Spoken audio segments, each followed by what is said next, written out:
Good morning, manatees. Today is Friday, May 8th, 2020. Please rise for the American and Texas Pledge. I pledge allegiance to the flag of the United States of America and to the republic for which it stands, one nation, under God, one and indivisible, with liberty and justice for all. Texas flag. Honor the Texas flag. I pledge allegiance to thee, Texas, one state under God, one and indivisible. Now for a brief moment of silence.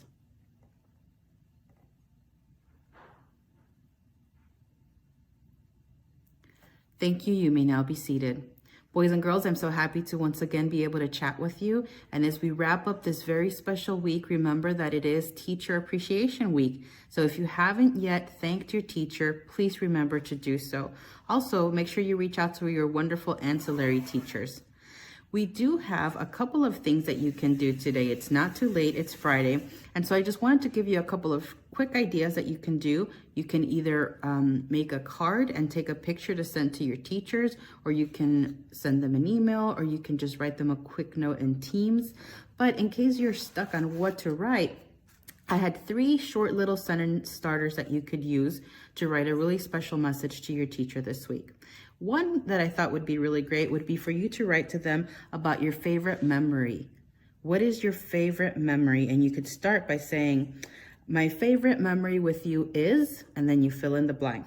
Another good sentence starter that I thought your teacher might enjoy would be if you tell them about the most important thing that they taught you. So it would say, the most important thing that you have taught me is blank. And then the last one that I thought that you could write is what you want to thank your teacher for. Maybe there's something specific you want to thank your teacher for. So happy Teacher Appreciation Week. Today, I would like to thank you for fill in the blank. So those are just 3 quick sentence starters that you could use to inspire you to write your teacher a little note card, maybe draw her a picture. There are so many ways that we're communicating with our teachers now, even though we're not seeing them in person. So whether you have to have your parents shoot them a text or take a picture of your card or reach out to them in Teams, make sure before today's over that you thank your teachers, okay? Now I do have some really exciting news. Coming up, we have Miss Deal, and she is going to be continuing your engineering projects with you. She's also going to be sharing a really cool STEM tic-tac-toe game, so I hope that you enjoy that. And finally, for Saturday, we have Science Saturdays with Miss Batten, and she is going to be talking about an awesome tool, microscopes. So I hope that you all stay tuned and enjoy those and enjoy a wonderful weekend. Have a fantastic Friday. Friday. I hope you all had an amazing week, and I hope that you guys have a great weekend. Today in engineering, we are going to complete a STEM choice board tic-tac-toe.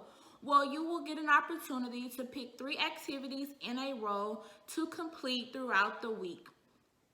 Now, while you guys are working on these activities, I want you guys to use the engineering design process. Ask, imagine, plan, create, improve. Ask yourself, what is the task that you are going to complete? Then you're going to imagine, what does that look like? Imagine the things that you may have around the house that are those things, or books that you have read, or if you have saw it on the internet or around as you're driving around town. Then you're going to plan it. So planning it is when you draw it out. How do you want it to look? What parts is it going to have? Labeling those parts. What materials are you going to use for some of those parts? Then it's the creation part. Now, while you're creating, don't just turn your plan over to the side. Use your plan to help you create. Your plan is supposed to be a guideline, a blueprint to help you as you build. Now, as you are building, you may come across a few problems. However, that is what engineering is all about, problem solving. You guys, if you have multiple plans or you imagine several different things, you don't have to stick to that one plan. It is okay to tweak as you build. The last step is improve.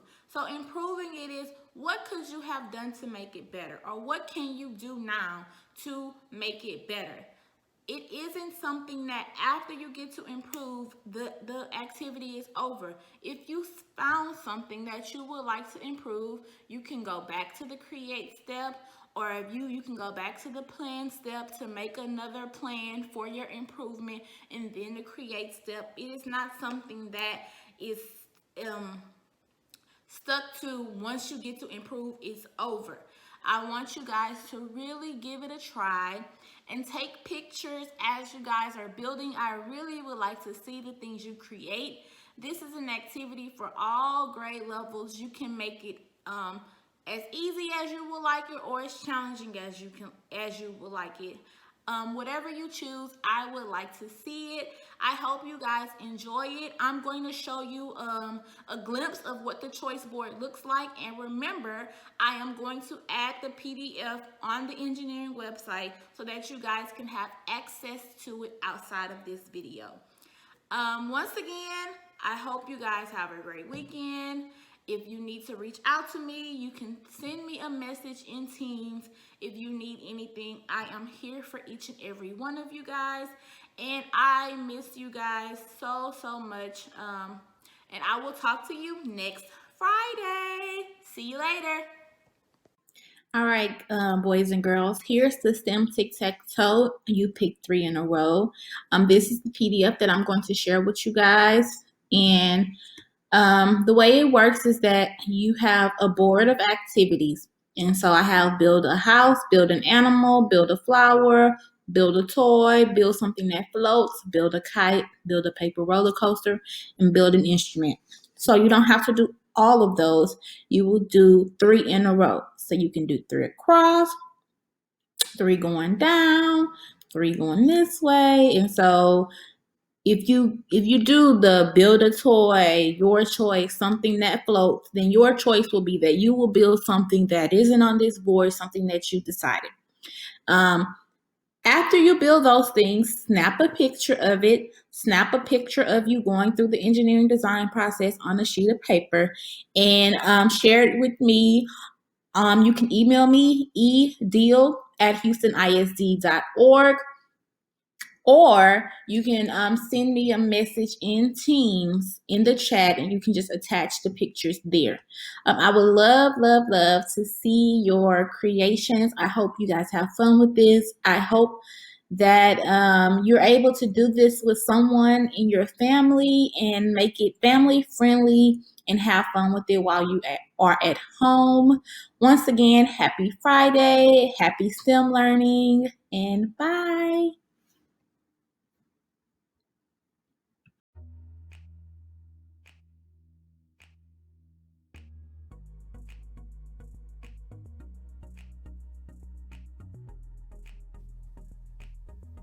Good morning, manatees. It's Miss Batten from Science Lab. This week, we're going to talk about using a microscope. If you'll remember, using a telescope, we can see objects that are really far away and super big, like stars in the sky. That's a telescope. A microscope is something that we use to see things that are super tiny and close up. That's a microscope. That's what we're going to talk about this week. A regular microscope, which we have in the lab, has many different parts. I'll show you that in a diagram in a few minutes. I'm going to use my microscope that I have here at home. My microscope is a digital microscope, so it doesn't have all those parts, but it works just as well, and it shows me the image on the computer. What kind of image are we going to look at? Well, you have to prepare a slide. This is a slide that I got. It has different little parts, and as you can see, with the naked eye, you can't really see anything. But if we use our microscope to look at it, we'll see a lot of stuff. I'll show you in a few minutes. Okay, let's talk about microscopes. This is a common microscope that we use in Science Lab. We have, as you know, we have a lot of these in the Science Lab. They're different from the digital one that I'm using here at home. They have various parts. One part is this yellow part down here, which is the stand. It has a base, and the arm comes up to hold all the parts. It has two different knobs, and these knobs are what we use to adjust the focus. It has an eyepiece, so you can look here with your eye. You look down on this pink thing, and you see through all of this part here, and then you'll see through the lenses. You can either use this blue lens or this blue lens. There's two different lenses that we call objectives. And then your eye sees all the way down onto this platform here, which we call the stage. And the stage is where we put those slides. So that, and we do have a light or a mirror on the bottom to make sure that you get enough light to be able to see the slides or the images that are on the slides. So when I have my digital microscope, I have just a plain old light that turns on. And I have only one knob to adjust the focus. And then I have to put my slide on a piece of paper. So what are slides? Slides are these glass rectangles that we put what we want to see on top of. So if you want to see a piece of a plant, you would cut up a little tiny piece of leaf and put it here. If you want to see something, what's happening in a drop of water, you could put a drop of water on here. And then if you wanted to see a part of an animal like the honeybee wing, you can put that on here. And sometimes we need to put a little color on what we're looking at because the thing might be very transparent or clear. So we might put what we call a stain or color on it. So these are some slides that have already been prepared. As you can see, they put some color on it and so that you could be able to see. And also what you can see is that they're so tiny. This is a bug. This is an onion skin. You can see that they're so tiny that you can't really see much with your regular eye, what we call the naked eye. So that's why we need the microscope to be able to see them better, more up close. So if we put them under the microscope, we will see a whole lot of detail that we can't see with our eyes alone. This is a leaf under the microscope. With this picture, you can see that there are just so many different details in here, like the little cells, and the cells are different on the edge of the leaf than they are in the middle of the leaf. So this is how we study how plants work or animals work. We put them under the microscope and we look at all the parts. Okay, so this is a picture from the digital microscope that I have. As you can see, it shows a prepared slide. This particular one is ginger root. So what they did was they sliced the ginger root really thin, and then they put it in the slide and they colored it so that you can see it. Otherwise it would be very clear and it would be difficult to see. And I can use my focus so we can get some sharp edges there. See, if I focus, it'll go in and out. It'll get blurry and then it'll get sharp. So now we have some sharp images there. The next one that I have is over here, and this one is a piece of carrot root. So let's go back up there. You can see it's kind of a funny shape. Again, we can see that it's got some little cells down in there in the root. It's a little hard to see. We have to focus it a little bit better. And again, this is what you have to do with a regular microscope. You have to move your